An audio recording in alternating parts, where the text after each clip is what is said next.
আজকের রেসিপিতে থাকছে ট্যাংরা দিয়ে আলু চটচটি। প্রথমে আমি আলুগুলো ভেজে নিচ্ছি এবং ট্যাংরাগুলিও আগে থেকে হালকা ভেজে নিয়েছি। সাথে দিয়ে দিলাম পেঁয়াজ, আলু আর ট্যাংরা। খুবই সুস্বাদু খাবার। ট্যাংরা মাছের চটচটি স্বাদের নেশা। গ্রামের স্বাদের আলু ট্যাংরা ঝোল সবাই বেশি পছন্দ করে।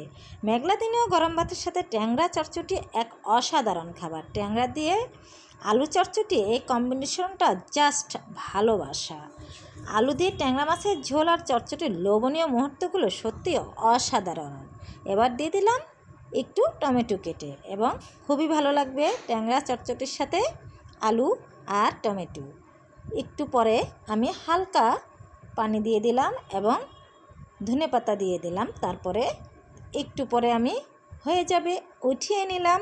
হয়ে গেল আমার ট্যাংরা মাছের চটচটি। সবজি দিয়েও ট্যাংরা মাছ অনেক অসাধারণ লাগে।